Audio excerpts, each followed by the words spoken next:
नमस्कार सभी किसान भाइयों का बहुत बहुत स्वागत है आप सभी का आपके और हमारे YouTube चैनल युवा इन्फोटेक पर। मैं विजय धागड़ आप सभी का स्वागत करता हूँ। किसान भाइयों काफ़ी समय बाद जो है आप लोगों से मिलना हो रहा है वीडियो के माध्यम से। अब क्या रीज़न थे वीडियो न बनाने के, वो चीज़ हम बाद में समझेंगे। सबसे पहले दोस्तों अभी जो वर्तमान में जो मुद्दा चल रहा है जैसा कि प्याज को लेके काफ़ी भ्रांतियाँ हैं और सभी अपनी अपनी प्रकार से जानकारी जो है शेयर कर रहे हैं। तो यहाँ पर मैंने सोचा कि जो सही इन्फॉर्मेशन है आपको पहुँचाई जाए और क्या कुछ यहाँ पर प्याज में अब हमें देखने को मिलेगा। जैसे कि आप सभी को अभी खबरों के माध्यम से पता चल रहा है कि अफ़गानिस्तान से कुछ प्याज जो है आयात सरकार के द्वारा किया गया है और लगभग अभी जारी है। उसकी क्या प्रोसेस है और कितना जो है बाज़ार को वो तोड़ सकता है, कितना मरोड़ सकता है, क्या कुछ है, स्टॉक कितना है और क्या कुछ भविष्य प्याज का मुझे दिख रहा है। जैसे कि आप सभी को पता है कि मैं मेरे पर्सनल एक्सपीरियंस आप सभी के साथ शेयर करता हूँ।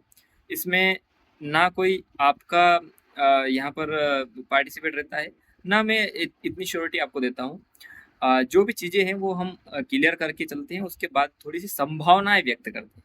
तो इस चीज़ को आप थोड़ा समझिएगा और एक थोड़ा-सा प्यारा-सा कमेंट करिएगा। बहुत दिनों बाद वीडियो बन रहा है, तो आप थोड़ा-सा कमेंट और लाइक के माध्यम से हमें ज़रूर बताइएगा कि ये वीडियो कहाँ-कहाँ तक आपने देखा है। आप अपने ज़िले का नाम टाइप कर सकते हैं, है ना? सबसे पहले दोस्तों जो हमारी जो कहानी शुरू होती है, वो होती है प्याज की लगभग दिसंबर 2023 से। अ, उस समय ऐसी प्राकृतिक आपदा हुई थी जिस कारण जो है प्याज की नर्सरी काफ़ी डैमेज हुई थी और प्याज का जो प्रोडक्शन है, उसी समय कम हो गया था।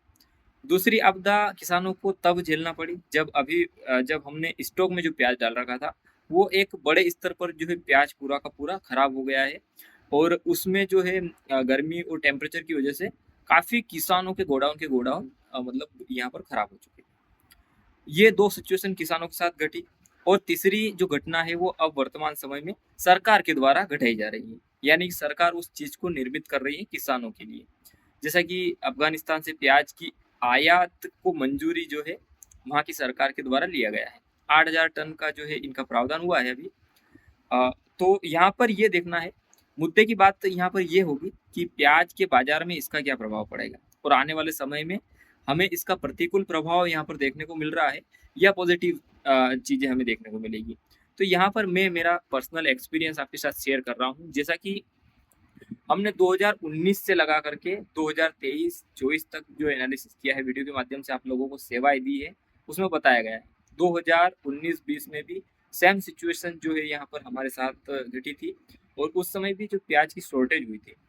उस समय लगभग प्याज का जो रेट था मेरे अनुमान से 52 रुपये से लगा करके 57 रुपये के बीच में जो प्याज बिक रहा था। उस समय सरकार ने एक एक्शन लिया था और जो है यहाँ पर अफगानिस्तान सरकार से एक समझौता करके प्याज आयात को यहाँ पर मंजूरी ली थी। उससे उस समय जो प्याज के बाजार थे उस पर कुछ भी प्रभाव यहाँ पर नहीं पड़ा था और प्याज बाजार को बढ़ने से सरकार रोक नहीं पाई थी। सेम सिचुएशन अभी वर्तमान समय में जैसे कि 24-25 के जो सत्र में यहाँ पर होने वाली है। प्याज आयात अगर सरकार करेगी तो कितने दिन तक वो आयात कर सकती है, कितनी मात्रा में कर सकती है, ये बहुत ज़्यादा इम्पोर्टेंट यहाँ पर बात हो जाती है। दोस्तों प्याज आयात करना यहाँ पर कोई बड़ी बात नहीं है, लेकिन संपूर्ण मार्केट को जैसा कि भारत की जो यहाँ पर जो खपत है प्याज की वो बहुत ज़्यादा है। एक दिन में बहुत ज़्यादा मात्रा में जो है प्याज यहाँ पर खाया जाता है। उसके मुकाबले अगर देखेंगे तो आयात ना के बराबर होगा और ये सारी चीज़ें सरकार एक जो है आने वाले समय में जैसे कि महाराष्ट्र में इलेक्शन है, महाराष्ट्र के साथ में 4 राज्यों में और विधानसभा चुनाव है, तो वहाँ पर जो है महंगाई को रोकने के लिए सरकार के द्वारा ये कदम उठाए जा रहे हैं, जो कि एक जनता के हित में, है ना? लेकिन इसमें सिर्फ़ जनता यहाँ पर जो किसान है वो नहीं आ रही है और बाकी किसानों को छोड़कर सारे वर्ग इसमें आ रहे हैं। तो यहाँ पर यही मेरा कहना है कि ज़्यादा जो किसानों को चिंता लेने की ज़रूरत नहीं है, घबराने की बिल्कुल भी ज़रूरत नहीं है, क्योंकि बाज़ार पर इतना ज़्यादा कुछ प्रभाव देखने को नहीं मिलेगा। क्योंकि दोस्तों माल बिल्कुल शॉर्टेज है और जिन किसानों के पास अभी माल रखा है और जो किसान माल को रख के बैठे हैं, उनके पास सिर्फ़ क्वालिटियाँ हैं।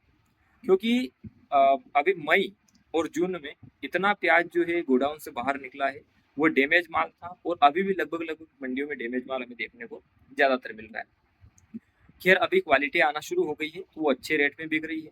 आज़ादपुर दिल्ली की बात करें तो वहाँ की मंडी हमें 33 से 35 रुपये प्रति किलो का रेट दे रही है। इंदौर मंडी 30 रुपये के आसपास जा रही है। रतलाम मंडी 28-30 पे जा रही है। तो ये बहुत शानदार भाव है इस समय में, यानी कि आज जो मैं ये वीडियो शूट कर रहा हूँ ये कर रहा हूँ 13 जुलाई को, और मुझे लगा कि आप लोगों से ये सारी इन्फॉर्मेशन शेयर करना चाहिए तो मैं ये वीडियो बना रहा हूँ। 13 जुलाई के आसपास अभी वर्तमान समय में जो प्याज के रेट है वो जा रहे हैं 25 रुपये से लगा करके 28, 29 और कुछ एक लॉट जो है 30 रुपये तक बिक रहे हैं। तो ये बहुत शानदार बाजार है। इतने जो बाजार है दोस्तों, मैंने प्याज की जो खेती शुरू की थी उसके टाइम पीरियड में पहली बार यहाँ पर देखने को मिल रहे हैं।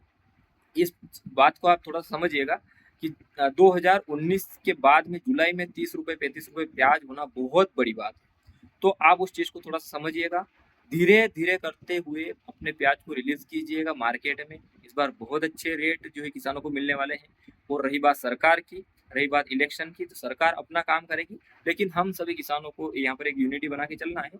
धीरे धीरे अपना जो है माल जो है प्याज बाजार में रिलीज करना है। इसके बाद अगर दोस्तों हम बात करें यहाँ पर महाराष्ट्र की, तो महाराष्ट्र में भी अब सीमित स्टॉक है। एमपी में तो लगभग लगभग बहुत कम प्याज बचा है।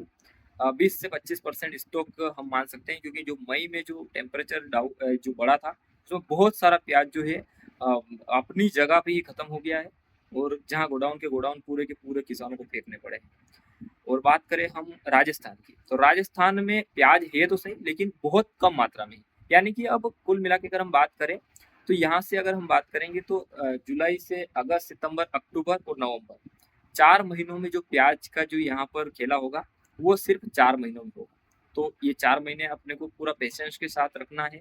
अगर आपके पास क्वालिटी रखी है तो बहुत अच्छे बाजार आपको इस साल जो है देखने को मिलेंगे। सेम सिचुएशन लहसुन में भी होगा। लहसुन के भी स्टॉक में बहुत कमी हमें यहाँ पर देखने को मिल रही है, जैसा कि एमपी लहसुन का गढ़ माना जाता है। तो यहाँ पर किसानों के पास लहसुन बचा नहीं है और लहसुन बहुत अच्छे रेट पर अभी बिक रहा है। सेम सिचुएशन प्याज के साथ भी 2 महीने बाद यहाँ पर हमें देखने को मिलेगी, जैसा कि मिड सितंबर तक बहुत अच्छे बाजार प्याज के आ सकते हैं। उस समय तक भी, जहाँ तक भी अगर जो है प्याज अगर आयात होता रहा उसके बावजूद भी हमें बहुत अच्छे रेट यहाँ पर मिल सकते हैं। लेकिन दोस्तों हमें इस चीज़ का विरोध करना है। मैं ये नहीं कहता कि हम सरकार का समर्थन करते हैं और सरकार के साथ हैं हम, क्योंकि दोस्तों किसी भी चीज़ का जब निर्यात यहाँ से समुचित रूप से हो रहा है तो आयात अगर थोड़ी कुछ मात्रा में अगर होता भी है यहाँ पर तो हमें कुछ ज़्यादा फर्क नहीं पड़ता। लेकिन दोस्तों आयात नहीं होना चाहिए। जो चीज़ें हमें यहाँ से निर्यात करना चाहिए वो निर्यात बाकायदा होना चाहिए, उस चीज़ का आयात यहाँ पर नहीं होना चाहिए। तो ये सारी चीज़ें हैं।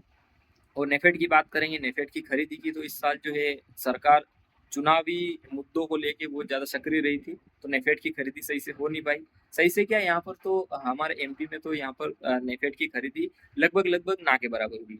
और जब रेट हाई हो गए 25 रुपये 30 रुपये के आसपास रेट पहुंचे, उसके बाद उन्होंने नेफेड की खरीदी शुरू करी थी, जो कि अब समुचित रूप से चल नहीं रही है। क्योंकि इतना महंगा प्याज लेके अगर वो स्टॉक में डालती है तो कहीं ना कहीं वो 50 रुपये बिकता है, तब जाके जो है सरकारी एजेंसी को भी यहाँ पर फायदा मिलता है। तो ये सारी चीज़ें हैं जो मैंने आप सभी को पूरा का पूरा क्लियरली बता दिया है। घबराने की जरूरत नहीं है, घबराने की जरूरत बिल्कुल भी नहीं है। अभी दोस्तों आपके क्या विचार है, आप कमेंट बॉक्स में बताइएगा ताकि हम उस पर भी विचार करें। सो चलिए फिर मिलते हैं अगले वीडियो में। जय हिंद, जय भारत।